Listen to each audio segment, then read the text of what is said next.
welcome back to the channel, friends. Check it out. I went ahead and I finished it. It took a little longer because things kind of a nice change came into my life.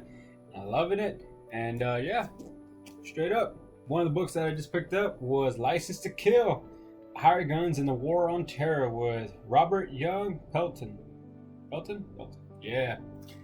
So was pretty dope, bros. To be honest with you guys, it was one of those reads where I kind of had to really like, one of the cool things that actually came with the book, and I'll just flip it to you right here, kind of right before you hit the acknowledgments.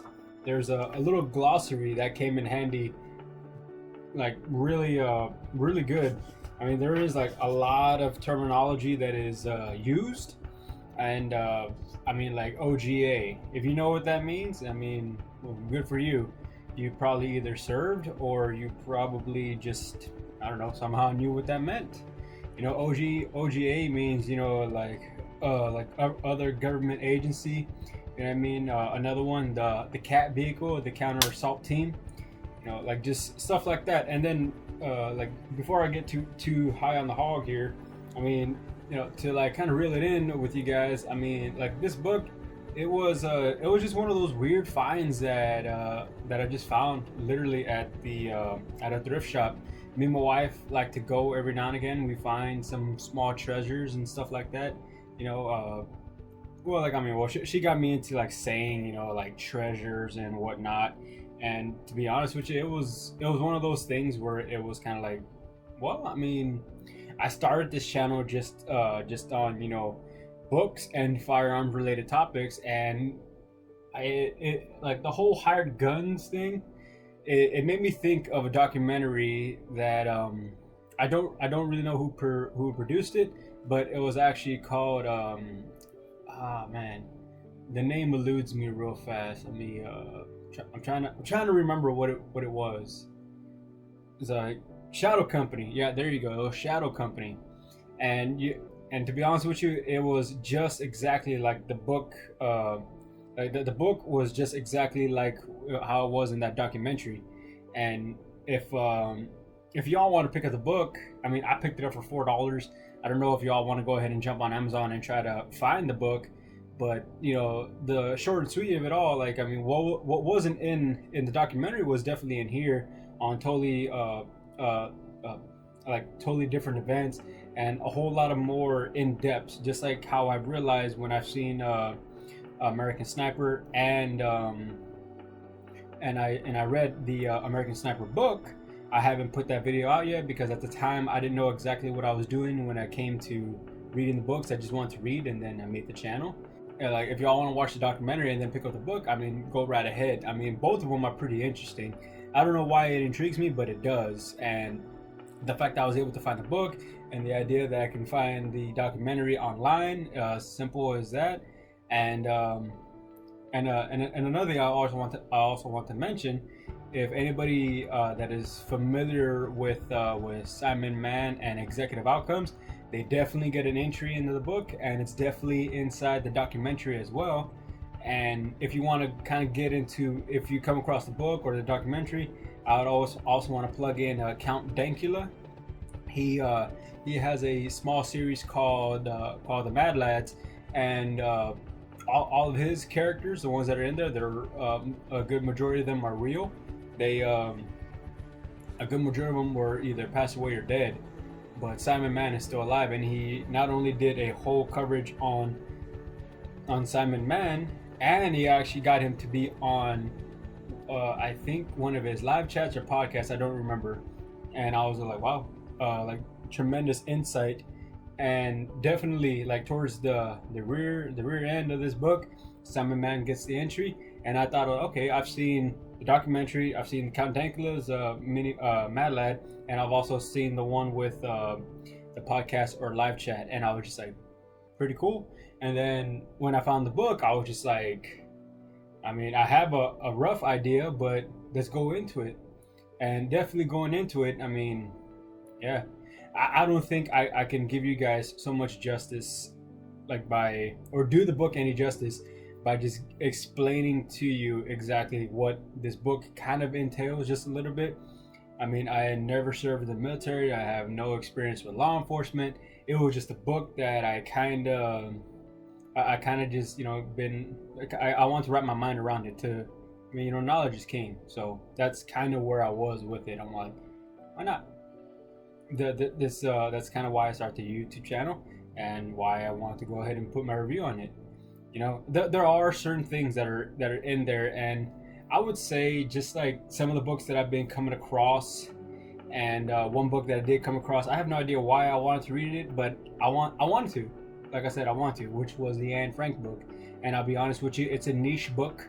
I mean, I won't give too much a review on it. I read it; it wasn't no big deal. It's not for everybody. Same deal with this one. It truly is a niche book. I really wouldn't know what kind of audience I was looking for, but as far as me, hey, it was one of those things that gave me a insight into a world I really don't understand. A small look into how business and ethics are kind of being either challenged, culminated, and definitely lines being blurred and working in black, gray, and white areas. I got that quote from the movie Lord of War, where he kind of gives a small depiction. And the way YouTube is nowadays, I really wish I can put that little video, but it is what it is. An interesting insight. It was kind of like when I in the Black Hawk Down book that I went ahead and reviewed for you guys. There is way much more inside of it. I just didn't want to bore you guys to death with a 40-minute video. I'm pretty sure I did, for sure, in the Man That Broke Into Auschwitz. I felt like I bored you guys a little bit, but I'm learning, and thank you for sticking with me through this. I really appreciate that. And most definitely, if you actually want to like know like maybe a story that is through individuals, you get that directly straight through this book. There's one called I'm trying to remember his name here. I do remember his name is Billy, but and he's mentioned like the first chapter like straight up just grips you with this guy named Billy.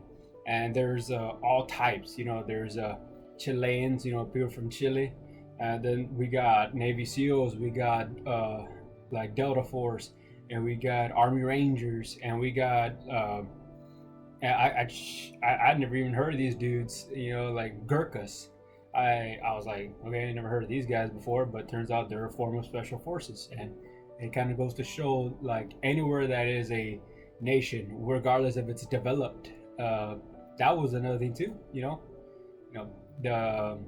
The Zimbabwe has a form of FBI.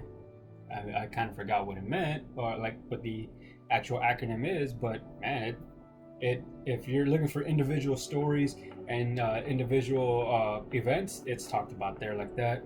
Same thing with the documentary, and the same one with Count Dankula, when he kind of mad lads Simon Mann, and he has him on his channel. I recommend go ahead and check him out, and maybe pick up the book, try to cross-reference that type of deal. With me, it was kind of like, okay, cool. I have a small, like when it came to the book, I had a small piece of information, and then I was able to, have a nice conclusion of it all. And the way it ends, man, it's a little messed up. It's messed up, and a man's code definitely is keeping him imprisoned. But at least in his eyes, I don't want to speak ill on it, but for sure at least the guy went down with the code, ethics, in his own way, his own honor, and I can respect that.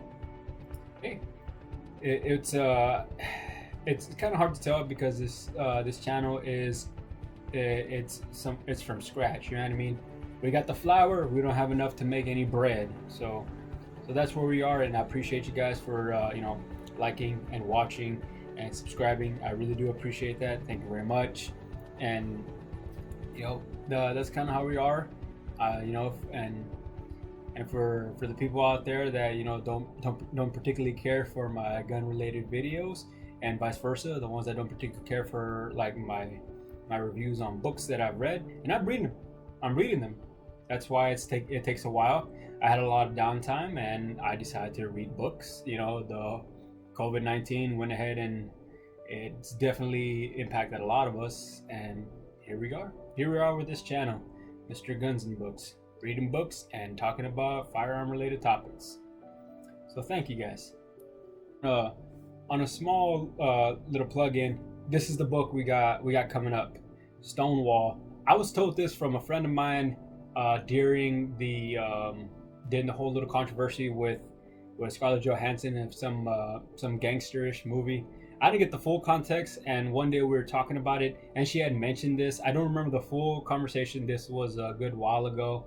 I mean, obviously, you know, the movie never got made. I mean, I want to watch it because I like mobster movies. I like gangster movies. For some reason they're intriguing.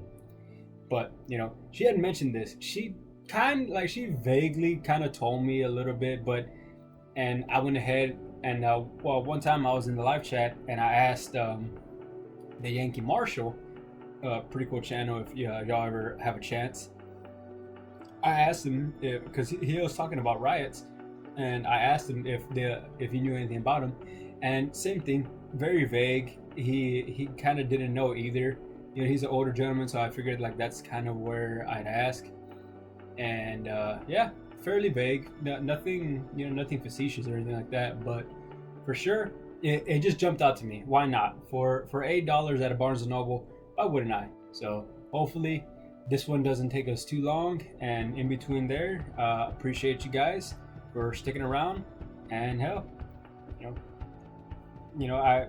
it's hard to tell with the audience that's going to be coming and the people that are going to be going. You know, all I got for you guys is just, hey man, live free and stay strong.